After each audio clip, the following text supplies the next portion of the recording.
افلا یعلم اذا بعثر ما فی القبور وحصل ما فی الصدور ان ربهم بهم یومئذ لخبیر افلا یعلم اذا بعثر ما فی القبور۔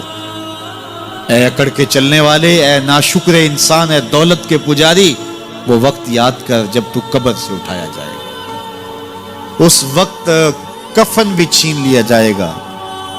اب سب کو چھین لیا گیا، دولت، بینک بیلنس، تیری جائیدادیں، پلازے، گاڑیاں، گھر، کوٹھیاں، بنگلے، سب کچھ یہیں رہ گیا، صرف ایک چادر کفن کے لے کے جا رہا ہے۔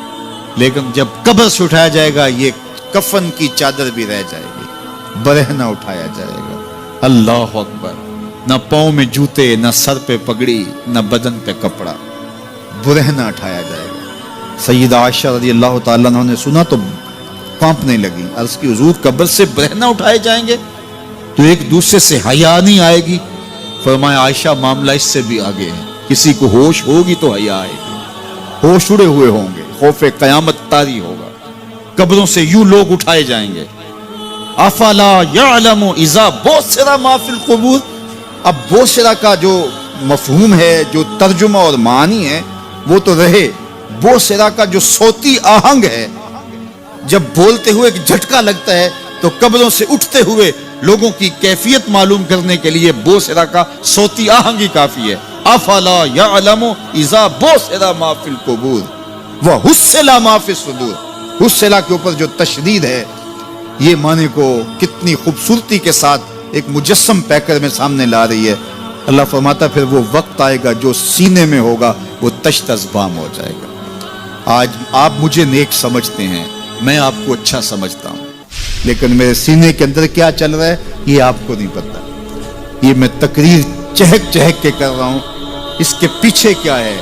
میں آپ کے دل اپنی جانب موڑنا چاہتا ہوں، آپ کی جیبیں خالی کرنا چاہتا ہوں، یا میں آپ کے سامنے پاک اور ستھرا اور بڑا جو ہے وہ نیکوکار بننا چاہتا ہوں، یا میرا مقصد رضائے الہی ہے؟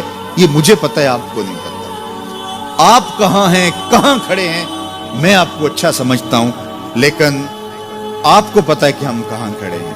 لیکن قیامت کے دن یہ ساری چیزیں سامنے آ جائیں گی۔ وَحُصِّلَ مَا فِي الصُّدُورِ، اور سورہ الطارق میں فرمایا یوم تبلی السرائر فما لہ من قوت ولا ناصر۔ اس دن سارے راز کھول دیے جائیں گے اور کوئی طاقت نہیں ہوگی جو ان رازوں کو کھلنے سے روک سکے گا۔ آج طاقتور کی بات نہیں کھلتی اور کمزور کی بات اچھال دی جاتی ہے، لیکن وہ وقت آنے والا ہے یوم تبلی السرائر فما لہ من قوت ولا ناصر۔ نہ زور کے بل پہ، نہ زر کے بل پہ، نہ کسی اور بل پہ کسی کام کو روکا جا سکے گا، ہر شے تشت ازبام ہو جائے گی۔ وہ کتنا سخت دن ہوگا۔ اے داور حشر میرا نامہ اعمال نہ پوچھ، اس میں کئی پردہ نشینوں کے بھی نام آتے ہیں، تو وہ کتنا سخت دن ہوگا۔ وَحُصِّلَ مَا فِي الصُّدُورِ إِنَّ رَبَّهُمْ بِهِمْ يَوْمَئِذٍ لَخَبِيرٌ۔ بے شک ان کا رب اس دن ان سے خوب باخبر ہوگا۔ وہ آج بھی باخبر ہے، لیکن آج کئیوں کو یقین نہیں کہ وہ باخبر ہے، لیکن اس دن سب کو یقین ہو جائے گا کہ میرا رب اس سے باخبر ہے۔ جب پرانی تصویریں چلنا شروع ہو جائیں گی، جب ساری ویڈیو سامنے آ جائے گی، زندگی میں جو کیا، تنہائی میں، اعلانیہ، خفیہ، جہاں جہاں جو کیا، داد عیش دی، سب کچھ تشت ازبام ہوگا۔